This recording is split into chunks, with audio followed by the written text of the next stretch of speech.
এ কি, এটা কি হলো? রাজকুমার আমার সাথে কথা না বলেই চলে গেল, আর সাথে ওই দাসীটাকে দেখতে পেলাম।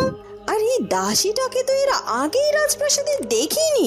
নিশ্চয়ই রাজপ্রাসাদে নতুন কোনো দাসী নিয়োগ দিয়েছে। কিন্তু কিন্তু রাজকুমার। না না কুমারী, আমার কোনো কিন্তু নেই। আমি তোমাকে যেটা বললাম সেটাই করো। তুমি এখানে বিশ্রাম করো, আমি আছি তোমার পাশের কক্ষেই। এ কথা বলে কুমারী চলে যেতে থাকে, আর তখনই তার পেছন থেকে কেউ একজন তার হাতটা টেনে ধরে। কুমারী ঘুরে তাকায় আর দেখতে পায় যে স্বয়ং রাজকুমার নিজেই তার হাত ধরে আছে। আর তুই যেহেতু কুমারীকে এত ভালোবাসিস, ওকে এত পছন্দ করিস, ওকে রাজপ্রাসাদের রাজবধূ করতে চাস, তাহলে তাহলে সেটাই হবে। আমরা আগামীকাল সকালে কুমারীর সাথেই তোর বিবাহ সম্পন্ন করব।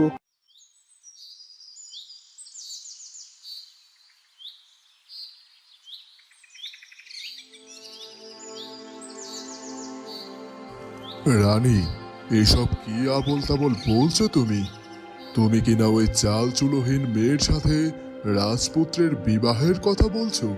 আমি বুঝতে পারছি না তুমি এই সিদ্ধান্ত কি করে নিলে। তোমার মাথা ঠিক আছে তো? মহারাজ, এছাড়া যে আর কোনো উপায় ছিল না। আর তাছাড়া রাজকুমার তো আমাদেরই সন্তান। আপনিও তো রাজকুমারকে খুব ভালো করে চেনেন। রাজপুত্র যেটা বলে সেটাই করে। আর যদি আমরা রাজকুমারের কথা না মেনে নিতাম, তাহলে যে রাজকুমারকে আমাদের হারাতে হতো মহারাজ। তাই বলে তুমি ওই মেয়েটির সাথে রাজকুমারের বিয়েটা মেনে নিলে? এখন মন্ত্রী মশাই এসে তো আমার কাছে এর জবাব চাইবেন। তখন আমি কি জবাব দেব তাকে রানী?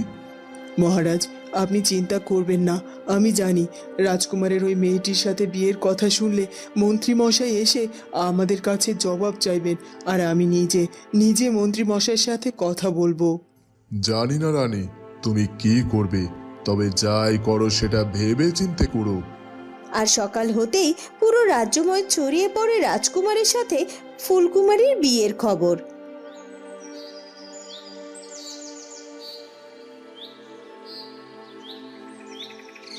যাক গে, এতদিন পর মেয়েটার একটা হিলে হলো। বলো তো, মেয়েটা ভাগ্য করে জন্মেছে, তাই না? হ্যাঁ হ্যাঁ, তুই ঠিকই বলেছিস। আসলে ওই মেয়েটার জন্য আমাদের বড্ড মায়া হতো। ওই মোড়ল বাড়িতে দিনের পর দিন কত খাটাখাটনি করতো মেয়েটা। মোড়ল গিন্নি তো মেয়েটাকে বড্ড অত্যাচারও করতো রে, কিন্তু পেটের দায়ে মেয়েটা সব অত্যাচার সহ্য করে ও বাড়িতে পড়েছিল। অবশেষে মেয়েটা ওই মোড়ল বাড়ি ছেড়ে চলে গিয়েছে, ভালোই করেছে। আর এখন দেখ, ভাগ্যের জোরে কেমন রাজপুত্রের সাথে বিয়েও হতে চলেছে। হ্যাঁ হ্যাঁ, তুই ঠিকই বলেছিস। আসলে আমাদের কুমারী তো দেখতে ভারী সুন্দর, আর তাই তো রাজকুমার তাকে পছন্দ করেছে। আমরা সবাই বড্ড খুশি হয়েছি কুমারীর সাথে রাজপুত্রের বিয়ের খবরটা শুনে, বুঝেছো তো? হ্যাঁ হ্যাঁ, এখন আর এত কথা না বাড়িয়ে চল, সব কাজ গুছিয়ে আমাদেরকেও তো রাজপ্রাসাদে যেতে হবে। কারণ বিয়ে উপলক্ষে তো রাজ্যের সব প্রজাদের ওই রাজবাড়িতে নেমন্তন্ন রয়েছে। এরপর মহিলা দুটি সেখান থেকে চলে যায়, আর দূর থেকে মোড়ল মশাইয়ের ছেলে সুমন এই সব কথা শুনে নেয়। ও আচ্ছা, তাহলে এই ব্যাপার। তাহলে রাজকুমার আর রাজকুমারীর আজই বিবাহিত অনুষ্ঠিত হবে। এটা তো আমি কিছুতেই মেনে নিতে পারবো না। ওই কুমারীর জন্য আমার বিয়েটা ভেঙে গেছে। আমি আমার পছন্দের মেয়েকে বিয়ে করতে পারিনি, আর আমি এত সহজে কি করে কুমারীর বিয়েটা হতে দেই?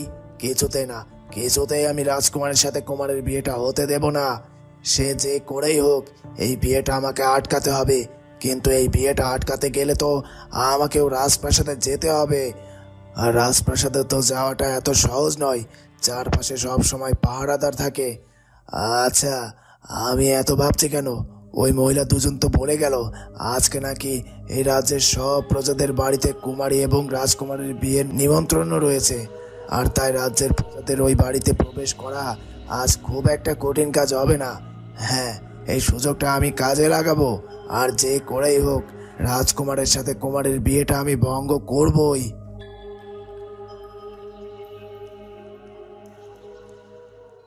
এই রাজপ্রাসাদে রাজকুমারের সাথে আমার বিবাহের তোড়জোড় শুরু হয়ে গেছে।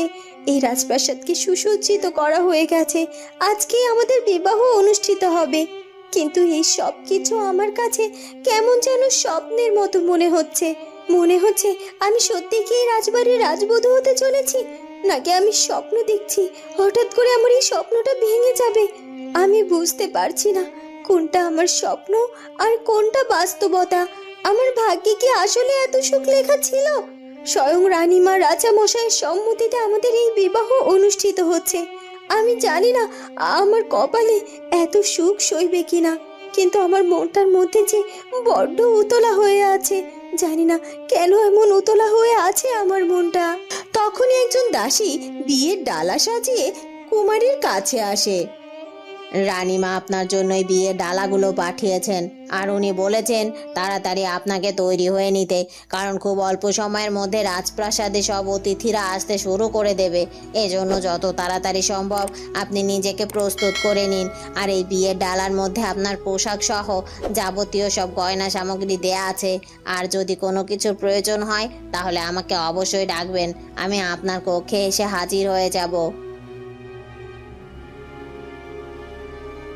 এ কথা বলে দাসী সেখান থেকে চলে যায়। কুমারীর সাথে রাজকুমারের বিয়ের খবরটা জেনে উর্মিমালা অনেক বেশি রেগে যায়, আর সে কিছুতেই নিজের রাগকে নিয়ন্ত্রণ করতে পারে না। হ্যাঁ, এমনটা করিস না মা, শান্ত হ, শান্ত হ। তোর যদি কিছু হয়ে যায় তাহলে আমার কি হবে? আমার একমাত্র মেয়ে তুই, আমার পৃথিবীতে তুই ছাড়া আর কিছুই নেই রে। এরকম পাগলামি করিস না, তাহলে আমি কি করে বাঁচবো বলতো? তাই বলছি মা, এমনটা করিস না। ফেলে দে তুই চাকুটা হাত থেকে।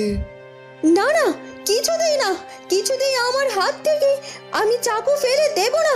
ওই রাজকুমার আমার সাথে প্রতারণা করেছে, তাই আমি নিজেকে শেষ করে দেব। রাজকুমার আজ অন্য মেয়েকে বিয়ে করতে যাচ্ছে, এটা আমি কি করে সহ্য করব? আমি জানি মা, রাজকুমার অন্যায় করেছে তোর সাথে, আর সেই অন্যায়ের প্রতিবাদ আমি অবশ্যই করব। কিন্তু তাই বলে তুই এভাবে নিজের ক্ষতি করিস না। একটু শান্ত হ মা, একটু সময় দে। আমি রাজবাড়িতে যাব এবং মহারাজ এবং রানীমায়ের সাথে একটা বোঝাপড়া করে আসবো। কি বোঝাপড়া করবে তুমি বাবা? ওই রাজকুমার তো সিদ্ধান্ত নিয়েছে যে ওই মেয়েটিকে সে বিয়ে করবে, আর সেটাই রাজ্যের সবাই জেনে গেছে। আর আজই তাদের বিবাহ অনুষ্ঠিত হবে। আর আমি নিশ্চিত আমি কোনোভাবে ওই রাজপ্রাসাদের যুবরানী হতে পারবো না। আর তাই তো আমি নিজেকে শেষ করে দেব। ও উর্মি, মা তুই নিজের কথা চিন্তা করছিস, একটু বারে তুই তোর বাবার কথা চিন্তা করছিস না? তোর কিছু হয়ে গেলে আমি কি করব বলতো? মা তুই আমাকে একটু সুযোগ দে, আমি রাজপ্রাসাদে গিয়ে মহারাজ এবং রানীমার সাথে কথা বলে আসি, দেখি কোনোভাবে বিয়েটা আটকানো যায় কিনা।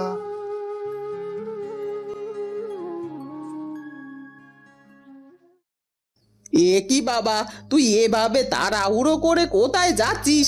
এ সময় তো তুই কখনো বাড়ির বাইরে বের হোস না। মা, আমার একটি বিশেষ কাজ আছে, আর তাই এক্ষুনি আমাকে এখান থেকে যেতে হবে। কিন্তু বাবা, তুই যাবি কোথায় সেটা অন্তত আমাকে বলে যা। মা, তুমি সব সময় আমাকে এত প্রশ্ন কেন করো বলো তো? তোমাকে না কাল রাতে আমি বললাম কুমারের কি অবস্থা করে সেটা তুমি আজকেই জানতে পারবে? তাহলে একটু অপেক্ষা করো না, দেখো না আমি কি করি। কিন্তু কি করবি তুই বাবা? শুনলাম আজকে নাকি রাজপুত্রের সাথে কুমারীর বিয়ে, আর এই বিয়ে কি করে আটকাবি বলতো তুই? আর তাছাড়া ওই রাজপ্রাসাদে গিয়ে তো তুই কুমারীর কোনো ক্ষতিও করতে পারবি না রে। আমি কি ক্ষতি করতে পারবো কি না পারবো সেটা ব্যাপার নয়, তবে আমি কিছুতেই হাল ছাড়বো না। ওই কুমারী আমার বিবাহ ভেঙেছে, আর তাই আমি কুমারীর বিবাহ তার রাজকুমারের সাথে হতে দেব না, কিছুতেই না। এ কথা বলে সুমন আর একটু দেরি না করে সেখান থেকে চলে যায়। জানি না ছেলেটা আমার কি পরিকল্পনা করছে, কিন্তু আমার তো বড্ড ভয় করছে আমার ছেলেটা আবার কোনো বিপদ আপদে পড়ে যায় নাকি। মা অনেকটা সময় আগে কুমারীর জন্য তত্ত্ব পাঠিয়ে দিয়েছে ওর কক্ষে। আমার মনে হয় আমার কুমারী এতক্ষণে হয়তো বধূ সেজে আমার জন্য অপেক্ষা করছে। আমি জানি না আমার কুমারীকে এখন বধূবেশে কেমন লাগছে। আমার বিশ্বাস কুমারীকে বধূবেশে নিশ্চয় অনেক বেশি সুন্দর লাগছে। আমার কুমারী তো এমনিতে অনেক সুন্দরী, আর এই রাজবধূ সাজে ওকে আরও অসম্ভব সুন্দরী লাগবে। দেখতে আমার যে বড্ড ইচ্ছে করছে এক্ষুনি গিয়ে আমি কুমারীর সাথে দেখা করে আসি। কিন্তু আমি যে এখন চাইলেও কুমারীর কক্ষে যেতে পারবো না, কারণ এদিকে যে আমাকে প্রস্তুত হতে হবে। মা আমাকে বলে দিয়েছে আমাকেও বরবেশে তৈরি হতে হবে, আর আমি আমার কুমারীর জন্য বর সাজবো। আর বর সেজে আমি কুমারীর কাছে যাব, তখন আমি দেখতে পাবো আমার কুমারীকে বধূ বেশে কেমন লাগছে ওকে। ওদিকে মন্ত্রীমশাই আর একটু দেরি না করে রাজপ্রাসাদে যায়। রাজপ্রাসাদে গিয়ে রানীমা এবং মহারাজের সাথে কথা বলতে থাকে। রানীমা এবং মহারাজ নানাভাবে মন্ত্রীমশাইকে বোঝাতে থাকে। মন্ত্রীমশাই, সবই তো বুঝলেন, এবার বলুন আমাদের আর কি করার ছিল? আপনারা সবাই তো রাজকুমারকে চেনেন। যদি কোনোভাবে আমি রাজকুমারের সাথে ওই মেয়েটির বিবাহ না দিতাম, তাহলে রাজকুমার নিজেই তো ওই মেয়েটির হাত ধরে এই রাজ্য, রাজপ্রাসাদ সব কিছু ছেড়ে অনেক অনেক দূরে চলে যেত। তখন তো আমরা চিরকালের মতো রাজকুমারকে হারিয়ে ফেলতাম। তখন তখন কি উর্মিমালার সাথে রাজকুমারের বিবাহ দেওয়া সম্ভব হতো? তাই বলছি, আপনি ফিরে যান, আর আপনার মেয়ে উর্মিমালাকে ভালো করে বোঝান, আর যেটা হচ্ছে সেটা হতে দিন। এছাড়া যে আমাদের আর কিচ্ছু করার নেই। মন্ত্রী মশাই, আমি আর আপনার রানীমা এতক্ষণ মিলে তো আপনাকে সব কিছুই বুঝিয়ে বললাম। এরপরও যদি আপনি না বোঝেন, তাহলে তো আমাদের কিছুই করবার নেই। এবার আপনি আসতে পারেন, আর কিছুক্ষণের মধ্যেই বিবাহের অনুষ্ঠান শুরু হয়ে যাবে। পারলে আপনি আপনার কন্যাকে বুঝিয়ে রাজপ্রাসাদে অনুষ্ঠানে আসতে পারেন। আর তাছাড়া আপনি রাজ্যের রাজমন্ত্রী, আপনাকে তো বিবাহের অনুষ্ঠানে থাকতেই হবে।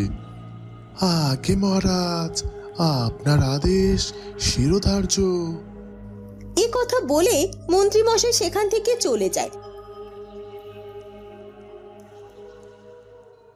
ওদিকে কুমারী কনের সাজে নিজেকে প্রস্তুত করে, আর কনের সাজে তাকে দেখতে বড় সুন্দরী লাগছিল।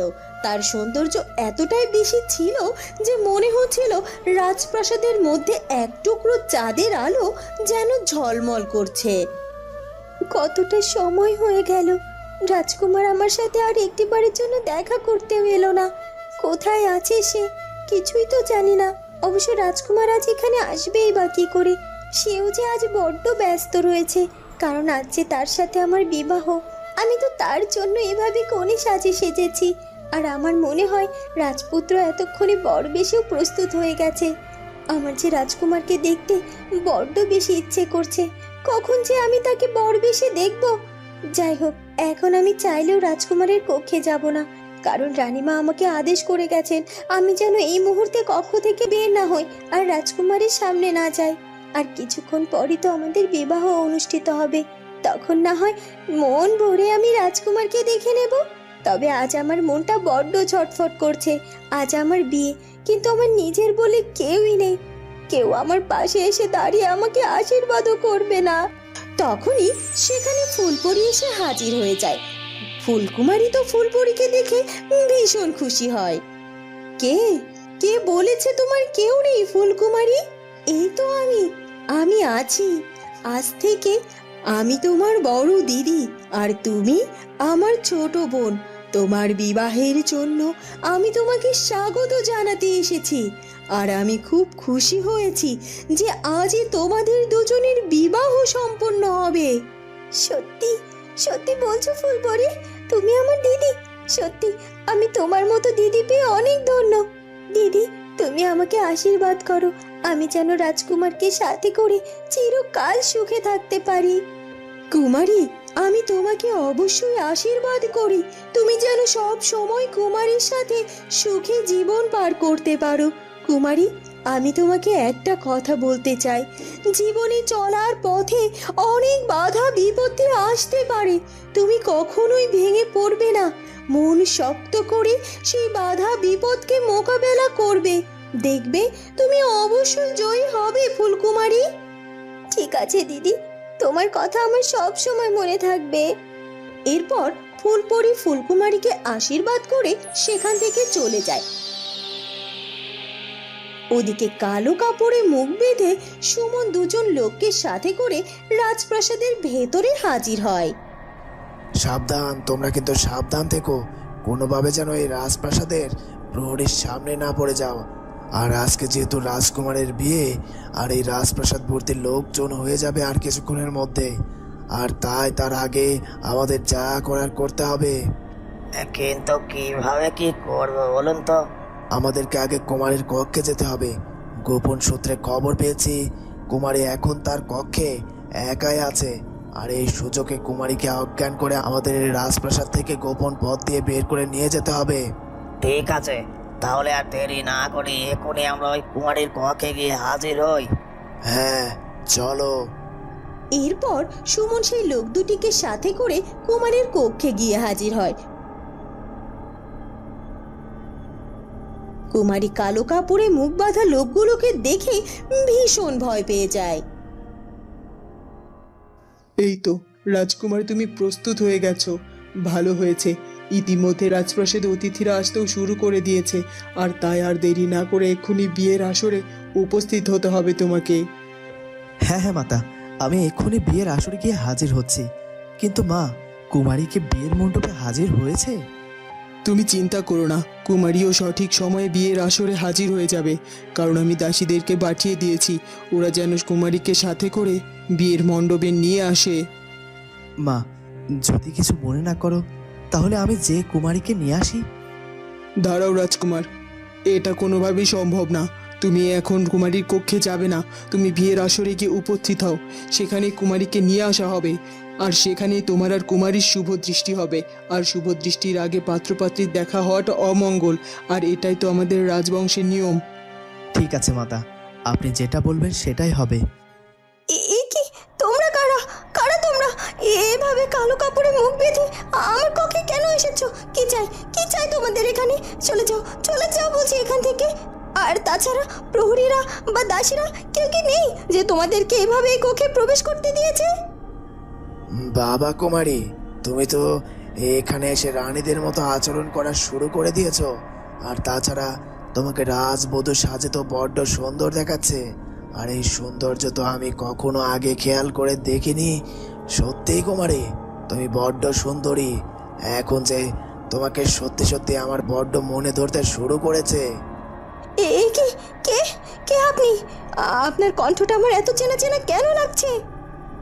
আমাকে চিনতে পারলে না?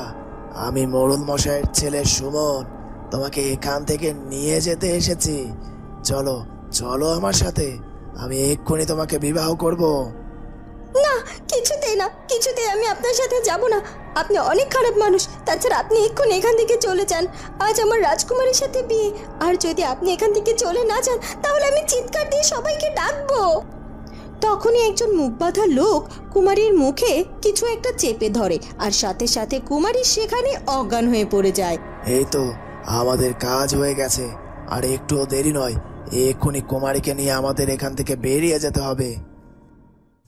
ওদিকে রাজকুমারকে বিয়ের মণ্ডপে নিয়ে হাজির করা হয়।